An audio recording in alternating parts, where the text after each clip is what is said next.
Assalamualaikum warahmatullahi wabarakatuh. Halo anak-anak, kita kembali dalam pembelajaran prakarya pada pertemuan yang pertama dengan tema alat penjernih air.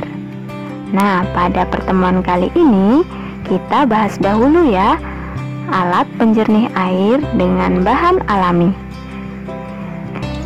Sebelum masuk ke materi, Bu Guru ingin mengingatkan kembali, selalu patuhi 3M dalam pencegahan virus COVID-19 pada masa pandemi ini, yaitu selalu memakai masker jika hendak bepergian. Yang kedua, menjaga jarak dan jauhi kerumunan. Yang ketiga, mencuci tangan sebelum atau sesudah bepergian.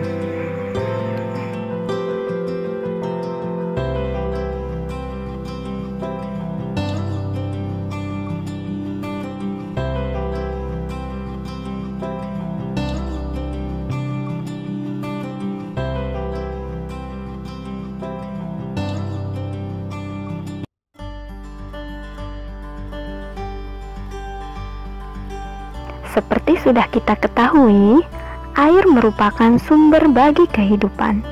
Sering kita mendengar, bumi disebut sebagai planet biru karena air menutupi 3/4 permukaan bumi. Namun, tidak jarang pula kita masih mengalami kesulitan mendapatkan air bersih, terutama saat musim kemarau. Oleh karena itu, kita harus selalu optimis. Sekalipun air sumur atau sumber air lainnya yang kita miliki mulai menjadi keruh, kotor, ataupun berbau, selama kuantitas atau jumlahnya masih banyak, kita masih dapat berupaya merubah atau menjernihkan air keruh atau kotor tersebut menjadi air bersih yang layak pakai.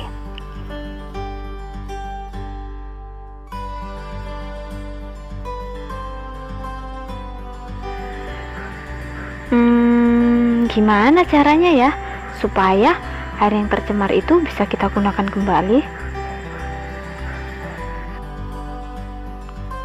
Nah, ternyata dalam pembuatan alat penjernih air ada 2 macam sistem yang dapat kita gunakan, yaitu yang pertama, alat penjernih air dari bahan alami. Kemudian yang kedua, sistem penjernih air atau alat penjernih air dari bahan buatan.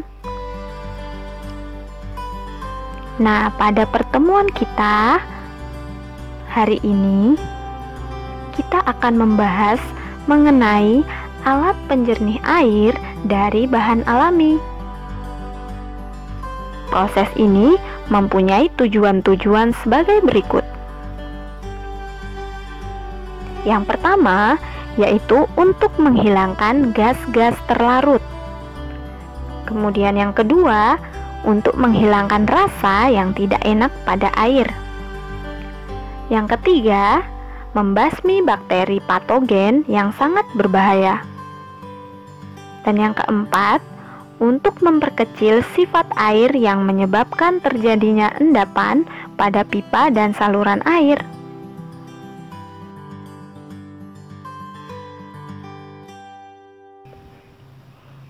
Ada beberapa macam cara sederhana untuk mendapatkan air bersih. Cara yang paling mudah adalah dengan teknik penyaringan dan juga teknik pengendapan. Kali ini kita bahas teknik penyaringannya dulu ya. Yang pertama, ada yang namanya saringan kain katun. Bagaimana cara pembuatannya? Pembuatan saringan air dengan menggunakan kain katun merupakan teknik penyaringan yang paling sederhana atau yang paling mudah. Air hasil saringan tergantung dari ketebalan dan kerapatan kain yang digunakan. Jadi, semakin tebal atau semakin rapat serat kain yang kalian gunakan, maka air hasil saringan juga akan semakin baik.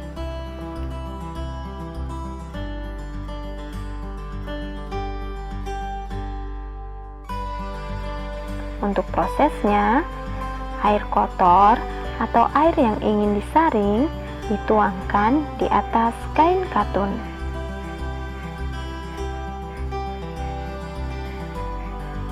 Kemudian, hasil air saringan ditampung dalam ember air yang telah disiapkan.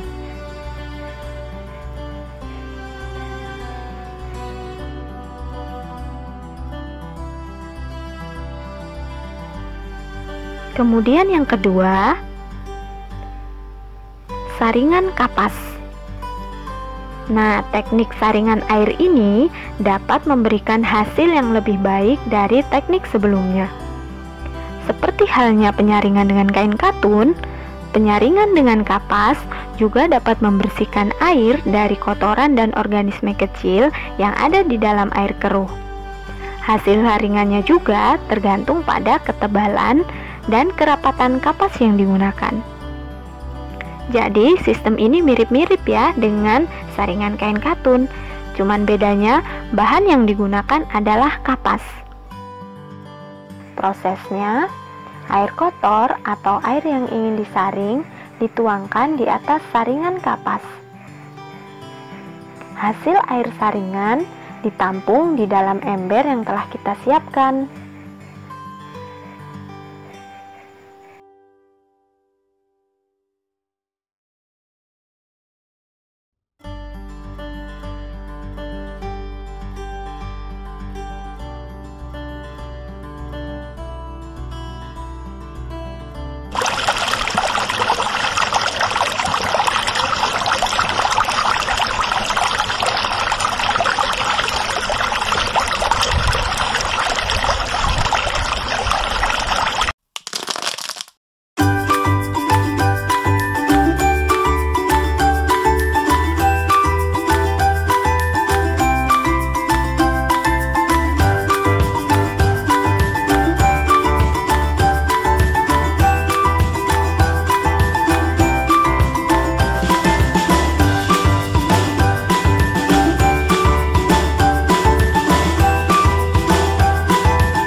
Kemudian yang ketiga, ada sistem aerasi. Untuk sistem aerasi merupakan proses penjernihan dengan cara mengisikan oksigen ke dalam air. Dengan diisikannya oksigen ke dalam air, maka zat-zat seperti karbon dioksida serta hidrogen sulfida dan metana yang mempengaruhi rasa dan bau dari air dapat dikurangi atau dihilangkan. Proses sistem aerasi yaitu air dialirkan menggunakan pompa air. Kemudian, saat air mengalir, air akan bercampur dengan udara. Kemudian, air dialirkan secara terus-menerus hingga kandungan besi atau zat terlarut lainnya dapat berkurang. Sistem yang kedua yaitu aerasi dengan sistem aerasi dan filtrasi.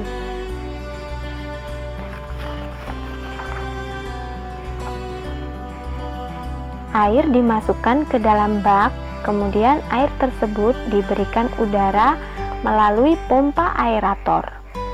Air hasil proses aerasi dialirkan ke dalam bak filtrasi atau penyaringan. Air hasil penyaringan ditampung di wadah yang baru.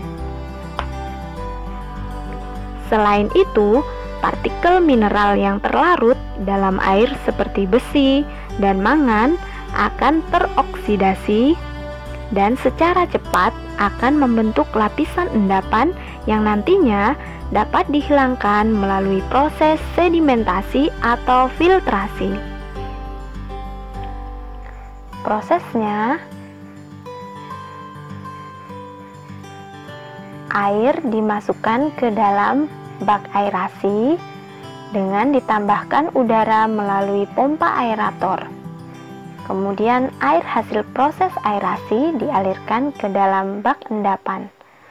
Nah, setelah dari bak endapan, air baru dialirkan ke wadah filtrasi.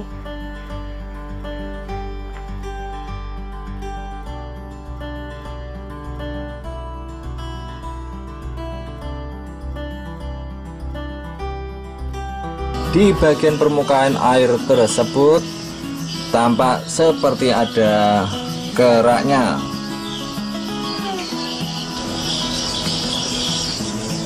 Untuk menjernihkan air dengan kondisi seperti ini, itu tidak dapat langsung kita tambahkan dengan bahan penjernih seperti tawas ataupun gamping, tetapi harus melalui proses aerasi atau penambahan oksigen. Proses aerasi untuk kebutuhan air rumah tangga itu dapat dilakukan dengan berbagai cara. Cara yang paling mudah dan cepat dalam proses aerasi yang dapat kita lakukan untuk air dengan kebutuhan rumah tangga, kita dapat menggunakan pompa akuarium seperti ini.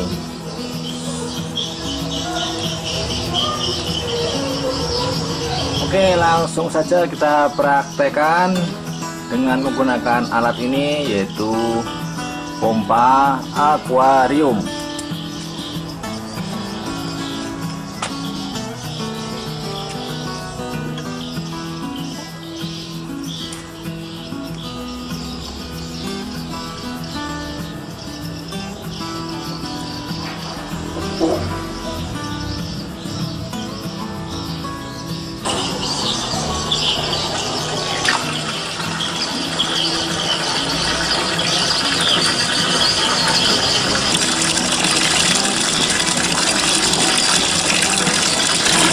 Proses aerasi dengan cara seperti ini itu memerlukan waktu sekitar 1 jam atau sampai air di dalam tandon ini terlihat sangat keruh.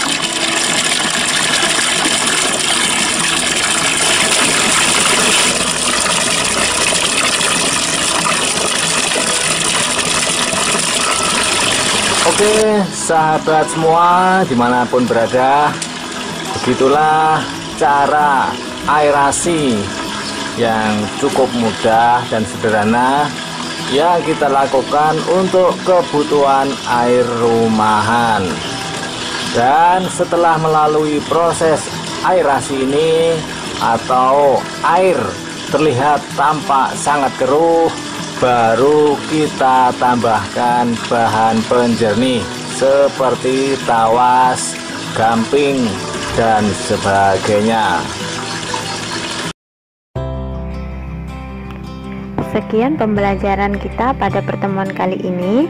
Kita lanjutkan materi berikutnya di pertemuan yang kedua ya. Terima kasih sudah menyaksikan video ini.